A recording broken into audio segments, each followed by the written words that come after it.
अच्छा, तो चालू करते हैं। और आज जो हम लोग टॉपिक पढ़ने जा रहे हैं वो पीरियोडिक प्रॉपर्टीज का थर्ड टॉपिक है ना। ऐसे ही पढ़ते आ रहे हैं हम लोग। हमने क्या काम किया था लास्ट लेक्चर में, पीरियोडिक प्रॉपर्टीज स्टार्ट कर दिया था, और उसी पीरियोडिक प्रॉपर्टीज को आगे कंटिन्यू करते हुए हम लोग अपना अगला टॉपिक स्टार्ट करने जा रहे हैं, जो कि हमारा क्या है, हम लोगों ने बताया था आप लोगों को लास्ट लेक्चर में, आप लोगों को ठीक है, याद है क्या था। हमने क्या पढ़ लिया, इफेक्टिव न्यूक्लियर चार्ज पढ़ लिया। आपने क्या पढ़ लिया, एटॉमिक साइज पढ़ लिया। तो हमारा जो नेक्स्ट टॉपिक है वो है आपका आयोनाइजेशन एंड, ठीक है। लेकिन उससे पहले हम लोग थोड़े से क्वेश्चंस देख लेते हैं एक बारी ऑर्डर वाटर, ठीक है। तो चालू करते हैं ऑर्डर वाला, एक दो क्वेश्चन करके देख लेते हैं, हो जाए अच्छी बात है, ठीक। चलो, तो आप क्वेश्चन लिख लीजिए, arrange the following in increasing order of their atomic mass. फटाफट से arrange the following in increasing order of their atomic masses. और फर्स्ट क्वेश्चन है आपका,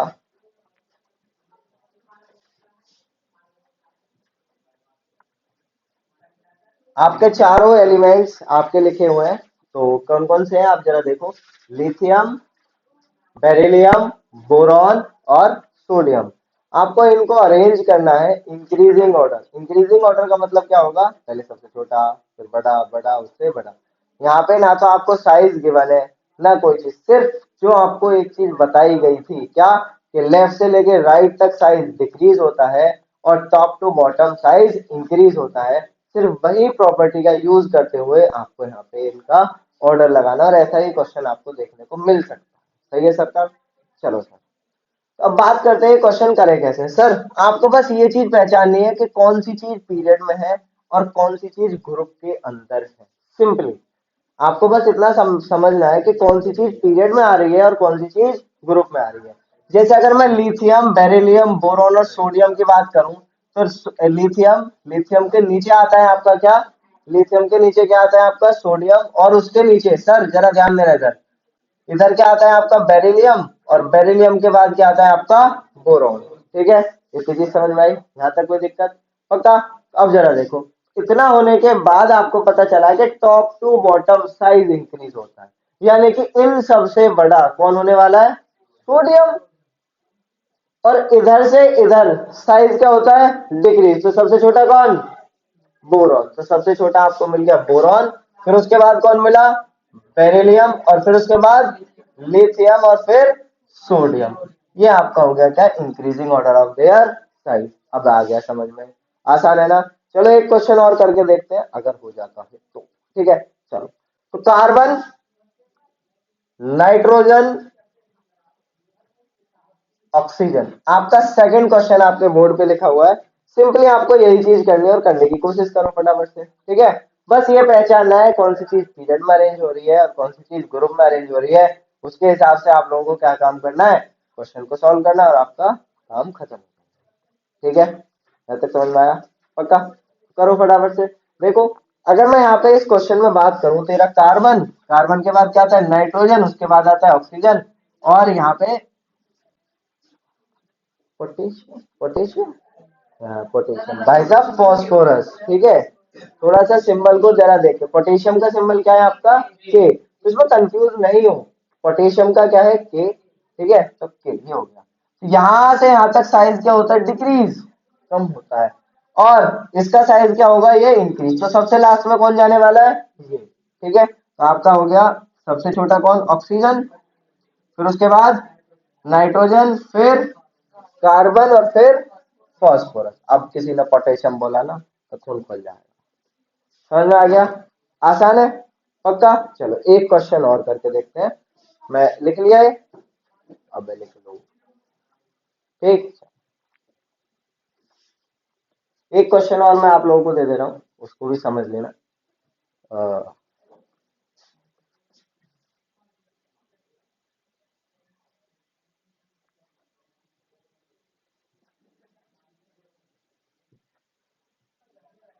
सर ये रहा आपके बोर्ड पे आपका क्वेश्चन, और आपको इसको अरेंज करना है। तो थर्ड क्वेश्चन है आपका, बहुत आसान सा क्वेश्चन है, कल हम लोगों ने पढ़ी थी ये प्रॉपर्टी, उसी के बारे में ये क्वेश्चन है, ठीक है। आसान है, इतना कोई टफ नहीं है कोई भी चीज, ठीक। चलो करो फटाफट से, हो गया, जल्दी जल्दी ट्राई करो, आराम से, कोई प्रॉब्लम नहीं। आपको सिंपली क्या काम करना है, बस ये चेक करना है कौन सी चीज पीरियड में आ रही है, कौन सी चीज ग्रुप में आ रही है, और इनको क्या काम करना है, अरेंज करना है। अरेंज करने के बाद सिंपली बता देना है कि इसका साइज इंक्रीज होगा या डिक्रीज होगा। आप लोगों ने देखा क्या कि पीरियड के अंदर इफेक्टिव न्यूक्लियर चार्ज इंक्रीज होता है, जिसकी वजह से साइज क्या हो जाता है आपका, डिक्रीज हो जाता है। सर आप लोगों ने देखा कि ग्रुप के अंदर नंबर ऑफ शेल इंक्रीज हो रहे हैं, नंबर ऑफ शेल इंक्रीज होने की वजह से आपका एटम का साइज क्या हो जाता चला जाता है, बड़ा बड़ा बड़ा होते चला जाता है। ठीक है सर, तो जरा ध्यान देना इधर, सल्फर क्लोरीन और ये सब आ गया। सर जरा देखना, अगर मैं बात करूं फ्लोरीन और इसके ऑक्सीजन के बारे में, तो एक ही पोजीशन यानी कि एक ही पीरियड के है, पहले ऑक्सीजन आता है और फिर क्या आता है आपका फ्लोरीन, ऐसे होता है ना। और फिर उसके बाद जरा देखना, क्लोरीन के नीचे क्लोरीन और सल्फर ऑक्सीजन के नीचे, ऐसे करके आपको चार का सेट दिया हुआ है। सही, अब आपको क्या काम करना है, इन चारों को अरेंज करना है। तो सबसे छोटा जो सबसे राइट में आ रहा होगा वो क्या होगा, सबसे छोटा होगा। तो सबसे राइट में और ऊपर की तरफ जो आ रहा होगा वो सबसे छोटा होगा। तो सबसे राइट में और सबसे ऊपर कौन आ रहा है आपका, फ्लोरीन। तो फ्लोरीन सबसे छोटा, इससे बड़ा कौन हो गया आपका, ऑक्सीजन। फिर उससे बड़ा कौन हो गया आपका, क्लोरीन के sulphur, sulphur sure, chlorine. Sir जो राइट साइड में आ जाता है वो छोटा हो जाता है, ये चीज आपको ध्यान रखनी, क्योंकि लेफ्ट टू राइट साइज क्या हो रहा है, डिक्रीज हो रहा है, पीरियड में साइज क्या हो रहा है, डिक्रीज हो रहा है। तो फिर कौन आएगा आपका, क्लोरीन, और फिर कौन आएगा आपका, सल्फर। ये हो गया, समझ में आया किसी चीज में कोई प्रॉब्लम, क्लियर ना, आसान है। चलो छाप दो इसको, तुम्हें छापंती लिख लिए। चलो तो आज की जो हमारी पीरियोडिक प्रॉपर्टी है वो आपको ज्यादा लेना देना नहीं है उससे, पर फिर भी दिमाग में आती हैं चीजें कि ये एनर्जी रिलीज होगी, यहाँ पे एनर्जी देनी पड़ेगी, क्या होगा क्या चीज नहीं होगा। ठीक है, तो उसी के बारे में जो हमारी पीरियोडिक प्रॉपर्टी है उसको चालू कर लिया, लिख लिया, रब कर दो इसको ऊपर।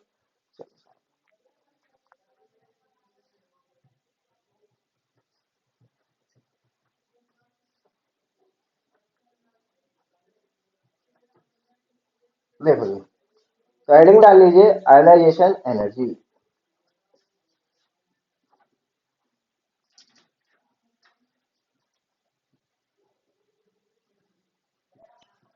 आयनाइजेशन एनर्जी थोड़ा सा हम लोग अपने सिलेबस से एक्स्ट्रा पढ़ रहे हैं, तो ऐसे डरने घबराने वाली बात मत समझना कि ये तो है ही नहीं, ये कहाँ से आ गया, कैसे होगा। बस आपको इसको एक इंट्रो चाहिए, वो इंट्रो आपको मिल जाए, बाकी कोई चीज की जरूरत नहीं है इसको। ठीक है, तो चलते हैं। अब क्या हुआ कि एक एटम है, ये रहा आपका एटम। ठीक है, एटम भी कैसा है, गैसियस फॉर्म में है और आइसोलेटेड है, एंड लिखते हैं, एंड आइसोलेटेड। आइसोलेटेड का मतलब है कि इस एटम पे बहुत कम फोर्स लग रही है, फोर्स लग ही नहीं। तो एटम कैसी स्टेट में है आपका, गैसियस स्टेट में है, और कैसा है, आइसोलेटेड। आइसोलेटेड का मतलब क्या है, अब मैं तुम्हें को इस कमरे में बैठा दूं, ना तुम्हारे ऊपर ग्रेविटेशनल फोर्स लगे ना कोई और फोर्स लगे, ठीक, बस आप ही बैठे हुए हो, कोई फोर्स एक्सटर्नल नहीं लग रही है जो आपको डिस्टर्ब करे। ठीक है, तो आप भी कैसे हो जाओगे, आइसोलेट। तो वही आपका, और आपको गैस में बदल दिया जाए। ठीक है, ये हो गया, समझ में आया इतना। तो ये हो गया गैसियस एंड आइसोलेटेड एटम। इस एटम के पास क्या है, इलेक्ट्रॉन्स भी है अपने, अब है ना, होते हैं ना। हाँ, तो इस एटम के पास क्या है अपने, इलेक्ट्रॉन्स, कितने भी इलेक्ट्रॉन आप लगा सकते हो उसमें। अब इस एटम में से मैं इसको एनर्जी दे रहा हूं। मैंने क्या काम किया, इस एटम को एनर्जी दी, और इसके इलेक्ट्रॉन एनर्जी को एब्जॉर्ब कर रहे हैं, यानी कि सोख रहे हैं, अपने अंदर ले रहे हैं। ठीक है, और एक ने इतनी एनर्जी ली कि यहां से ये इलेक्ट्रॉन बाहर निकल के आ गया, यहां से ये वाला इलेक्ट्रॉन बाहर निकल के आ गया। तो ये जो अमाउंट ऑफ एनर्जी दी है मैंने, इसी को क्या बोलोगे आप, आयोनाइजेशन एनर्जी। समझ में आ गया इतनी चीज। यानी कि सिंपली अगर मैं एक छोटे से बात बोलूं कि कोई भी एक ए एटम था, उसको मैंने क्या काम किया, अमाउंट ऑफ एनर्जी दी, और देने के बाद उसने एक इलेक्ट्रॉन डोनेट कर दिया, छोड़ दिया, तो उसके ऊपर कैसा चार्ज आएगा, पॉजिटिव चार्ज आएगा।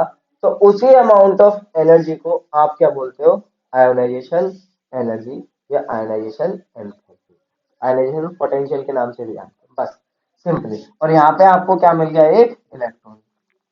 समझ में आया?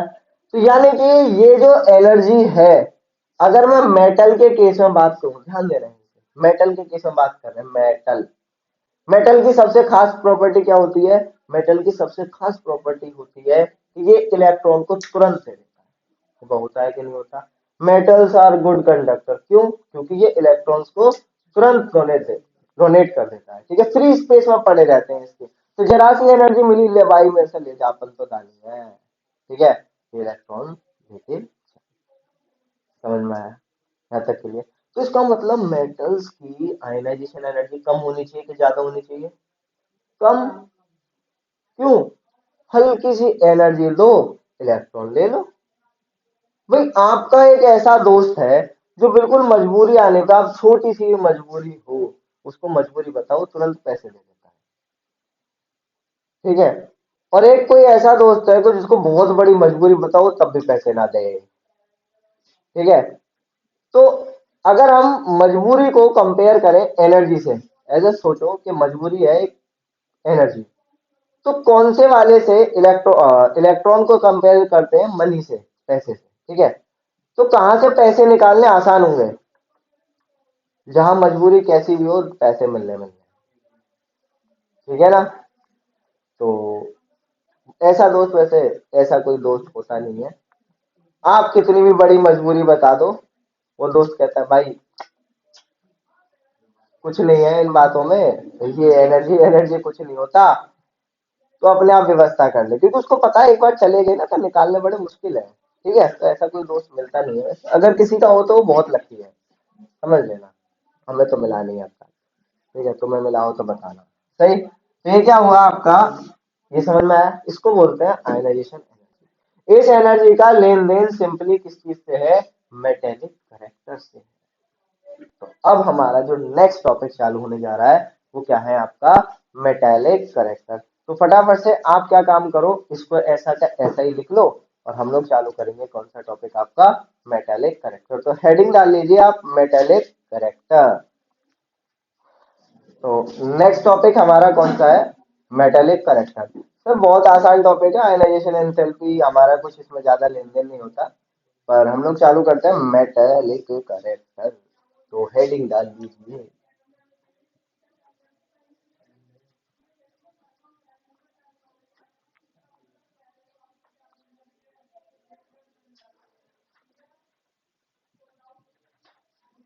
मेटेलिक कैरेक्टर, सही है, ये सही है, CHARACTER, ठीक है। समझ में आ रही हो तो जे स्पेलिंग लिखिए, ठीक है। बाकी सब लोगों की मर्जी है, जो समझ में आ रहा हो ठीक है, बाकी डिजाइन समझिए, है ना, स्पेलिंग बोल दिए बाकी। सर इस मेटेलिक कैरेक्टर को इलेक्ट्रो पॉजिटिव करेक्टर के नाम से भी जाना जाता है, या इलेक्ट्रो पॉजिटिविटी के नाम से भी जाना जाता है। तो मैं मेटेलिक करेक्टर बोलूं या इलेक्ट्रो पॉजिटिविटी बोलूं, बात क्या है, ठीक समझ आया ना। सिंपली यहीं से चालू करते हैं हम लोग। तो ये मेटेलिक करेक्टर क्या है, मेटेलिक करेक्टर इज नथिंग कि एक एटम कितनी जल्दी से इलेक्ट्रॉन डोनेट कर देता, the tendency to donate the electron is called as metallic character. तो फटाफट से इसको लिख लो, the tendency to donate the electrons. तो जो जितनी जल्दी से इलेक्ट्रॉन डोनेट करेगा उसका मेटेलिक करेक्टर उतना ही ज्यादा। मतलब ये वही वाला दोस्त है जो हल्का सा बहाना बताओ और क्या काम करे, तुरंत ले भाई तुम पैसे ले, पर पैसे क्या, तू जा ले जा मेरी। भगवान ऐसे दोस्त सबको दे, ठीक है। तो ऐसे ही टेंडेंसी उसको क्या बोलोगे आप, मेटेलिक करेक्टर, ठीक है। मेटेलिक करेक्टर बोलो या इलेक्ट्रो पॉजिटिव करेक्टर बोलो या फिर इलेक्ट्रो पॉजिटिविटी बोलो। सर अब जरा ध्यान देना, मैं एटम के बारे में ही बात करता हूं फिर से, अब देख लो इधर, ठीक, ये एक एटम है। क्या है? एक एटम। और एक एटम साहब ये है, जरा ध्यान से देख, गौर से देखना इस एटम, आइटम नहीं है, बस गौर से देखो इस आइटम को, अबे एटम को।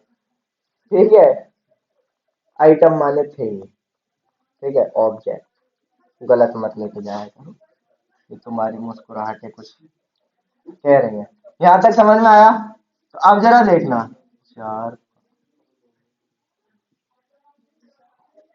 अब देखो जरा, तो ये हुआ आपका एक एटम मेरा और एक एटम मेरा, मैंने दो एटम बनाए हुए हैं, एक का साइज छोटा और एक का साइज क्या बनाया हुआ है, बड़ा बनाया है। यहीं से समझना चीजों को। तो बेटा जरा इधर गौर करना कि यहां से और यहां तक डिस्टेंस तो है कम, डिस्टेंस क्या है, कम। तो न्यूक्लियस जो फोर्स लगा रहा होगा, ये दोनों चार्ज के बीच में जो फोर्स होगी वो ज्यादा होगी कि कम होगी? ज्यादा। ठीक है, इसका जवाब कहां से मिलेगा? इसका जवाब मिलेगा जब आप फिजिक्स में पढ़ना शुरू करोगे कि फोर्स एफ जो चार्जेस हैं उनके प्रोडक्ट के बराबर होती है, और जो डिस्टेंस बिटवीन देम है, उनके बीच का जो डिस्टेंस है उसके स्क्वायर के बराबर। ये कुछ कुछ देखा देखा ना लग रहा, लॉ ऑफ ग्रेविटेशन जैसा है ना? तो यहीं से पता चलेगा कि चार्जेस के बीच की जो फोर्सेस है वो यहाँ से पता चलती है। तो जैसे जैसे साइज बढ़ता जा रहा है तो डिस्टेंस बढ़ता जा रहा है, इनकी फोर्सेस क्या होती जा रही है, कम होती है। समझ में आया? इतनी चीज की चीज क्लियर हुई? तो सिंपली आपको यहीं से पता चला कि टेंडेंसी टू डोनेट इलेक्ट्रॉन, यानी कि साइज बढ़ता जा रहा है तो इनके बीच की फोर्सेस कैसी होती जा रही है, घटती जा रही है। इतना दिमाग में रखो। ठीक, तो यहीं से पता चला कि जो मेटेलिक करेक्टर है या फैक्टर्स लिखा जाता है, फैक्टर्स अफेक्टिंग, फैक्टर्स अफेक्टिंग। तो फैक्टर्स अफेक्टिंग कौन कौन से हैं? पहला फैक्टर है एटॉमिक साइज। पहला फैक्टर क्या है सर? Atomic size. तो मेटेलिक करेक्टर, अगर एटॉमिक साइज बढ़ता है तो मेटेलिक मेटेलिक करेक्टर क्या होता है, बढ़ता है। आपको सिंपली ये चीज याद रखनी है कि अगर एटॉमिक साइज इंक्रीज हो रहा है तो आपका मेटेलिक करेक्टर क्या होगा, इंक्रीज होगा। तो वहीं से आपको पता चला कि metallic character is directly proportional to atomic size. Clear हुआ? यहां तक समझ में आया? दूसरा, अगर आप दूसरा फैक्टर यहां पे देखना चाहते हो तो वो है इफेक्टिव न्यूक्लियर चार्ज। मैंने जब भी बोला था कि आपको एटॉमिक साइज आता है तो सारी चीज हो जाएगी। इफेक्टिव न्यूक्लियर चार्ज सिर्फ एटॉमिक साइज को समझाने के लिए है। सही है सर? तो यहाँ पे क्या काम किया आपने, इफेक्टिव न्यूक्लियर चार्ज देखा, तो इस इफेक्टिव न्यूक्लियर चार्ज, तो मेटेलिक करेक्टर। अब जरा इधर ध्यान दो, अब इधर देख लो, ओ बाबू देखो जरा। तो इनके बीच की जो फोर्स है अगर वो ज्यादा हो जाए, ठीक है, हमने क्या काम किया, इस मार्कर को ढंग से पकड़ा हुआ है, बहुत ज्यादा फोर्स, इसको ढीले से पकड़ा हुआ है। तो ये ब्लू वाला जो आपको दिख रहा है इसको आराम से छुटा लोगे ना, तो एनर्जी कम देनी पड़ रही है। तो छुटाना किसको आसान हो रहा है, इस वाले को। तो इसका मतलब ये क्या हो रहा है, ये मैंने टाइटली होल्ड किया हुआ है, तो फोर्स बढ़ रही है। तो इसको निकालने में, एटम को निकालने में या इलेक्ट्रॉन को निकालने में तकलीफ हो रही है कि नहीं हो रही है? तो इसका मतलब क्या हो रहा है यहाँ पे कि इफेक्टिव न्यूक्लियर चार्ज का एक फोर्स ऑफ अट्रैक्शन ही तो है न्यूक्लियस के द्वारा जो लगाई गई है। तो ये कैसी है, इनवर्सली प्रोपोर्शनल टू जेडी। ये हो गया आपका क्या, मेटेलिक करेक्टर। तो इसका मतलब, अब जरा रिलैक्स हो जाओ, थोड़ा सा ध्यान दो।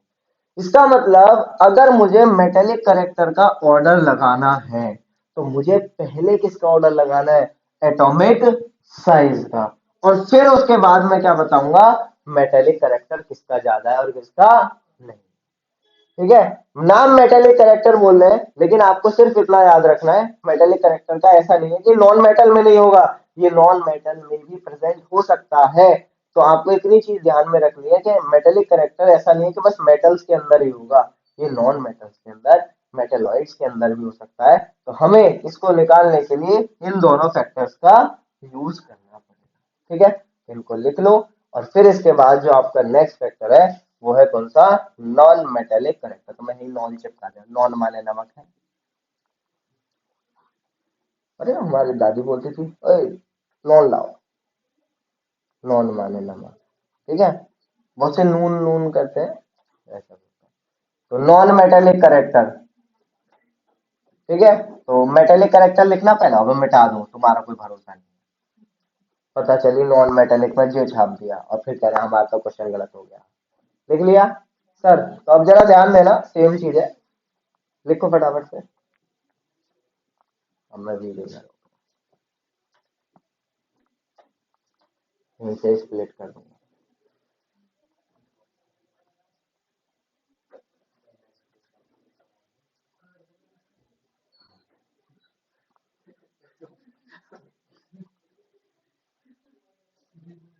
वीडियो पूरा वाक्य बोला करो,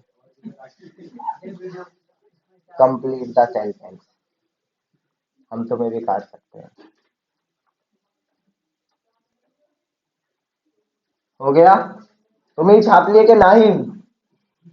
नहीं तुम्हें छपलती, छपरिया, छपरा छपरिया,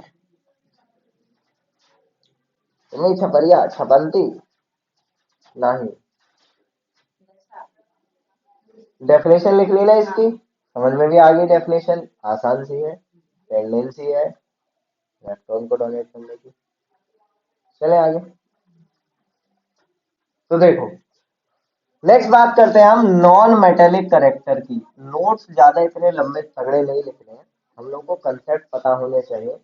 और नोट्स वैसे भी हेल्पफुल होते हैं रिवीजन के लिए, डिटेल के लिए आपको बुक ही पकड़नी पड़ती, ठीक है। तो चालू करते हैं, क्या आपको नॉन मेटेलिक करेक्टर, तो सर नॉन नॉन चिपका देते हैं जहाँ पे हमारे लिए तो बहुत ही आसान हो गया है, ठीक है।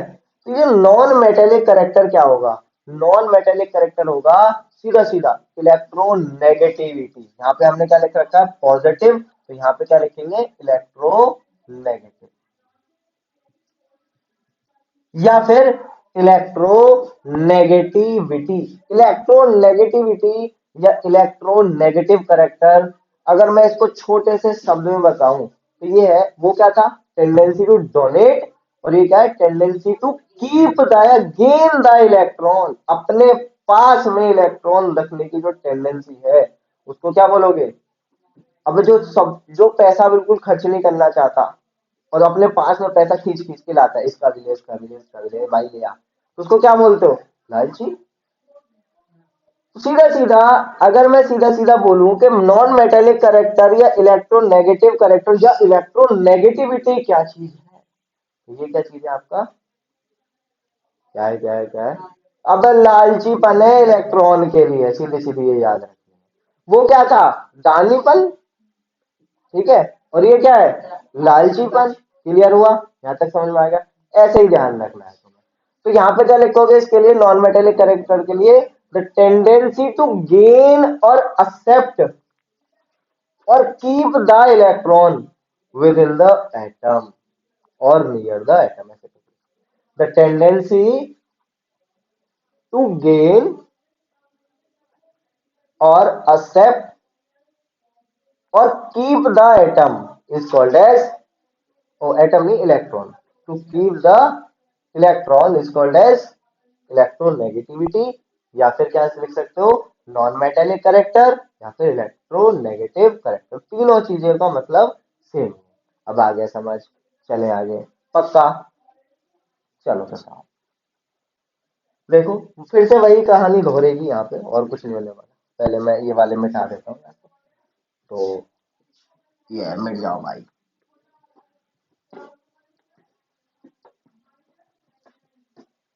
सर जरा ध्यान देना, तो ये जस्ट अपोजिट हो रहा है ना, उसका जस्ट उल्टा हो रहा है ना, मेटेलिक करेक्टर का उल्टा हो रहा है। तो जो फैक्टर्स भी होंगे क्या हो जाएंगे? उल्टे हो जाएंगे कि नहीं हो जाएंगे? तो यहाँ पे जैसे जैसे साइज बढ़ रहा था तो दानीपन क्या हो रहा था? बढ़ रहा है। वहां पे क्या होगा? लालचीपन क्या हो रहा है? कम हो रहा है। अबे लालचीपन क्या हो रहा है? कम होगा। दानीपन जब बढ़े, कोई आदमी ज्यादा दानी है तो लालचीपन क्या होता है उसका? कम हो जाता है। वही चीज यहाँ पे हो रही है, ठीक है। तो non metallic character, non metallic character directly proportional होगा कि इनवर्सली प्रोपोर्शनल होगा? ऑब्वियस बात है, क्या होगा? Inversely proportional to atomic size. अगर एटॉमिक साइज बढ़ेगा तो आपका नॉन मेटेलिक करेक्टर क्या होगा, घटेगा। और दूसरा क्या होगा आपका, दूसरा नॉन मेटेलिक करेक्टर, ठीक है, डायरेक्टली प्रोपोर्शनल हो जाएगा किसके, इफेक्टिव न्यूक्लियर चार्ज। इतनी सी कहानी है चैप्टर, ठीक है, यहां तक समझ में आया, यहां तक कोई दिक्कत। तो लास्ट टॉपिक हमारा यही था, एक वैलेंसी वाला है, उसके लिए बाद में देखेंगे, ठीक है, पर हमें ये चीज समझ में आया इतना। तो हम लोगों ने सारी पीरियोडिक प्रॉपर्टीज यहाँ पे कवर कर ली है, और इतना अच्छे से समझाया है डिटेल में, बिल्कुल सारी चीजें, कोई भी ऐसी कोई चीज नहीं है कि आपने हवा हवा में तीर मार दिया हो। तो इन चीजों को समझ के अब इनकी बारी है क्वेश्चंस करने की। तो हम ज्यादा से ज्यादा क्वेश्चंस करेंगे, पूरा कोशिश करेंगे कि ज्यादा से ज्यादा क्वेश्चंस कराए जाएं तुमसे, और मैं भी यहाँ से बहुत ज्यादा क्वेश्चंस आपको प्रोवाइड करूँ एनसीईआरटी से, अदर क्वेश्चंस और पीडीएफ वगैरह जितनी भी चीजें हैं, मैं सारी चीज आपको प्रोवाइड कराऊंगा, ठीक है। तो अब हमारी बारी है सिर पैर लेके किसमें, क्वेश्चंस में लगने, क्यों, प्रैक्टिस जितनी करेंगे उतना हमारे लिए easy है, ठीक है। तो आज के लिए इतना काफी है, थैंक यू।